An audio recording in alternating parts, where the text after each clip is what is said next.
is storming pretty heavily now, but I'm going to read this story to you. It's The Telltale Heart by Edgar Allan Poe.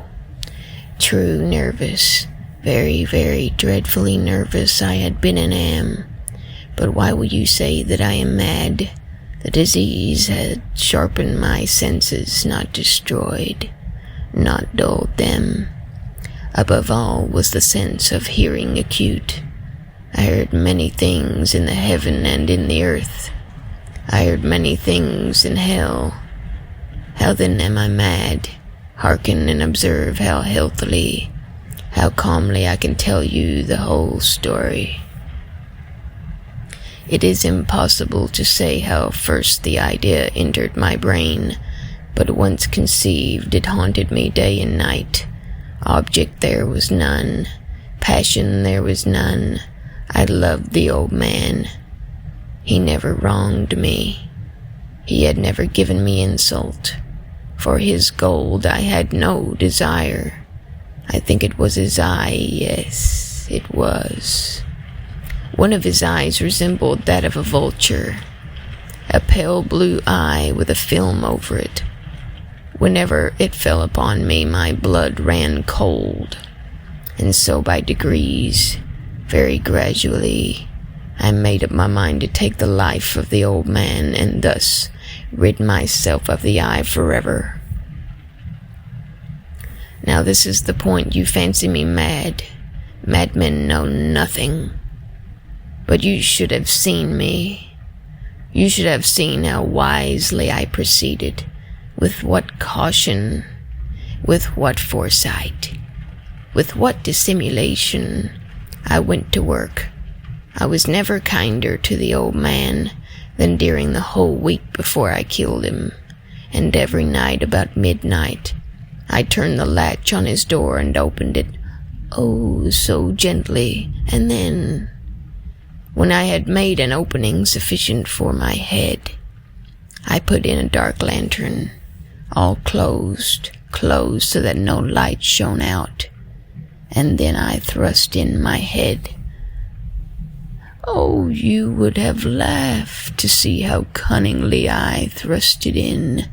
I moved it slowly, very, very slowly, so that I might not disturb the old man's sleep. It took me an hour to place my whole head within the opening, so far that I could see him as he lay upon his bed. Ha! Would a madman have been so wise as this? And then, when my head was well in the room, I undid the lantern cautiously, oh, so cautiously, for the hinges creaked. I undid it just so much that a single thin ray fell upon the vulture eye, and this I did for 7 long nights, every night just at midnight. But I found the eye always closed, and so it was impossible to do the work. For it was not the old man who vexed me, but his evil eye. And every morning when the day broke, I went boldly into the chamber and spoke courageously to him, calling him by name in a hearty tone, and inquiring how he had passed the night. So you see, he would not have been a very profound old man. Indeed, to suspect that every night just at 12, I looked upon him while he slept. Upon the 8th night, I was more than usually cautious in opening the door. A watch's minute hand moves more quickly than did mine. Never before the night had I felt the extent of my own powers, of my sagacity. I could scarcely contain my feelings of triumph to think that there I was opening the door little by little, and he not even to dream of my secret deeds and thoughts. I fairly chuckled at the idea, and perhaps he heard me, for he moved on the bed suddenly as if startled. Now you may think that I drew back, but no. His room was as black as pitch with a thick darkness, for the shutters were close fastened through fear of robbers, and so I knew that he could not see the opening of the door, and I kept pushing it on steadily. I had my head in and was about to open the lantern when my thumb slipped upon the tin fastening, and the old man sprang out of bed crying out, "Who's there?" I kept quite still and said nothing. For a whole hour I did not move a muscle, and in the meantime I did not fear him. I did not hear him lie down. He was still sitting up in bed listening, just as I have done, night after night, hearkening to the death watches on the wall. Presently I heard a slight groan, and I knew it was the groan of mortal terror. It was not a groan of pain or grief, oh no. It was a low, stifled sound that arises from the bottom of the soul when overcharged with awe. I knew that sound well. Many a night just at midnight, when all the world slept, it has welled up from my own bosom, deepening with its dreadful echo.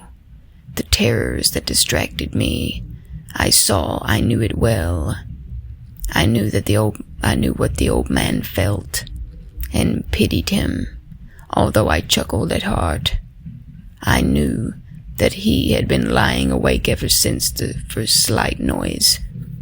When he had turned in bed, his fears had been ever since growing upon him.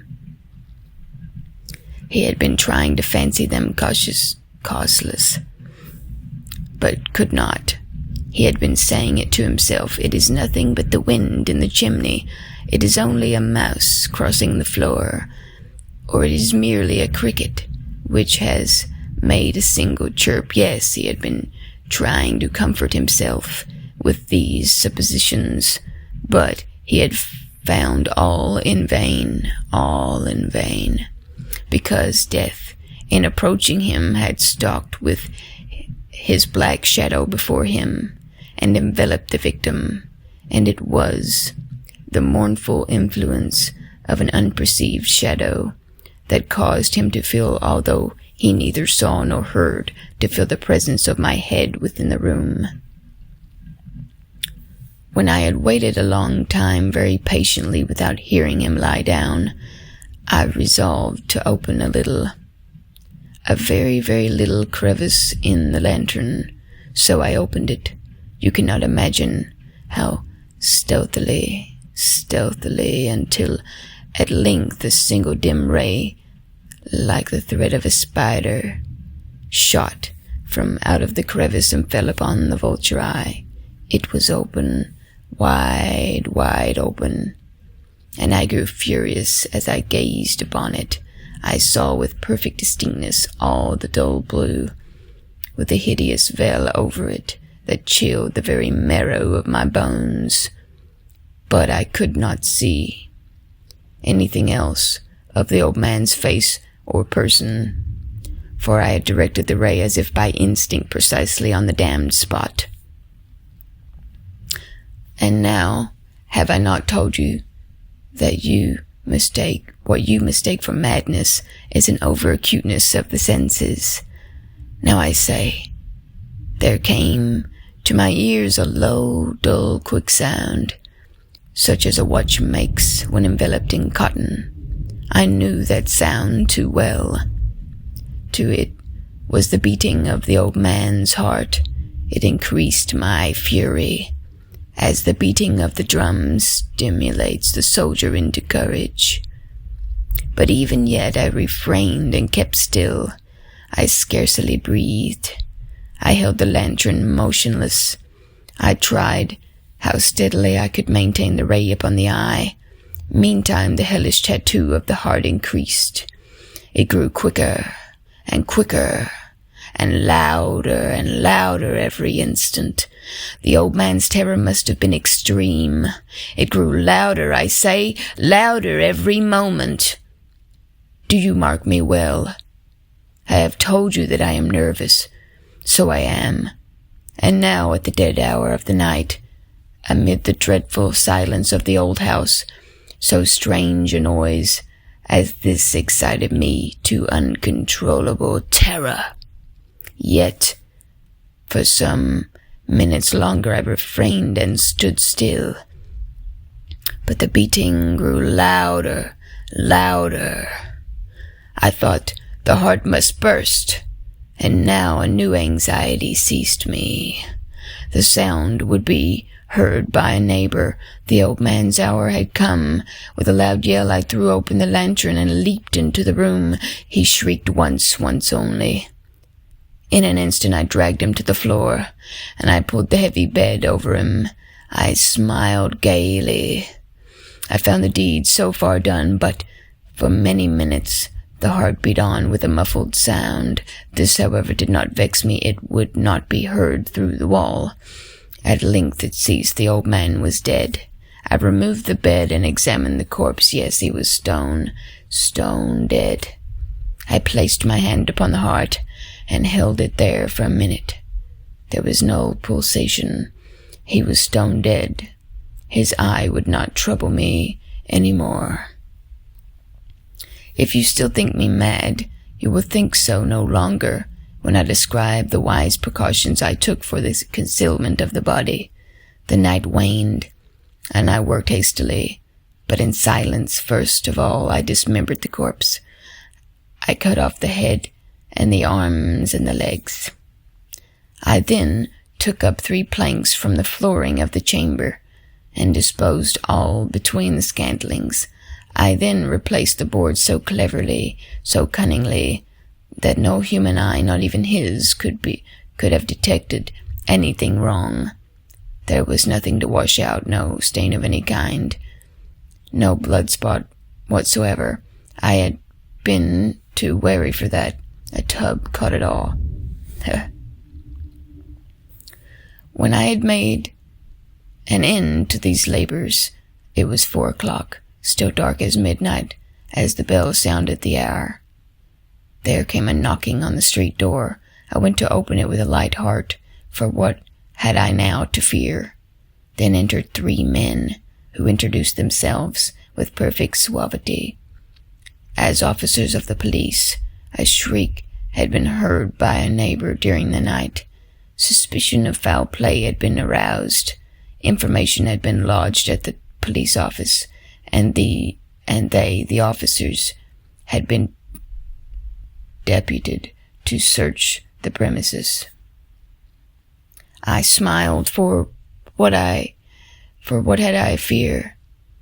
I bade the gentleman welcome. The shriek, I said, was my own in a dream. The old man I mentioned was absent in the country. I took my visitors all over the house. I bade them search well. I led them at length for his chamber. I showed them his treasures, secure, undisturbed.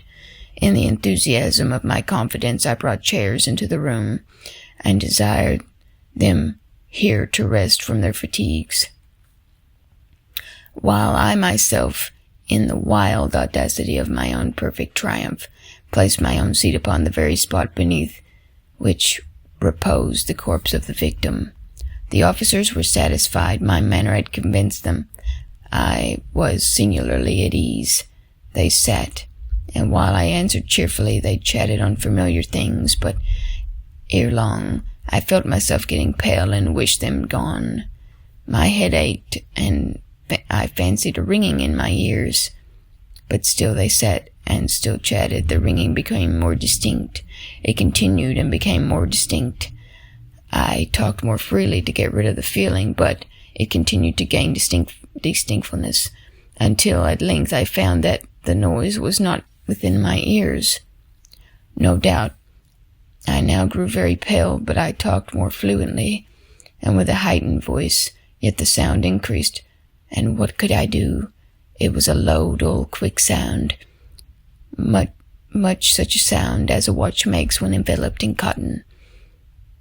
I gasped for breath, and yet the officers heard it not. I talked more quickly, more violently, but the noise steadily increased. I arose and argued about trifles in a high key that was with violent gesticulations, but the noise steadily increased. Why would they not have gone? I paced the floor to and fro with heavy strides, as if excited to fury by the observations of the men. But the noise steadily increased. Oh God, what do I do? I foamed, I raved, I swore. I swung the chair upon which I had been sitting and grated it upon the boards, but the noise arose over all and continually increased. It grew louder, louder, louder, and still the men chatted pleasantly and smiled. Was it possible they heard not? Almighty God, no. They heard, they suspected, they knew. They were making a mockery of my horror. This I thought, and this I think, but anything was better than this agony. Anything was more tolerable than this desertion. I could bear those hypocritical smiles no longer. I felt as if I must scream or die, and now again, hark, louder, louder, louder. Villains, I shrieked. Dissemble no more, I admit the deed. Tear up the planks, here, here, it is beating. It is the beating of his hideous heart. And that is the end of The Telltale Heart by Edgar Allan Poe.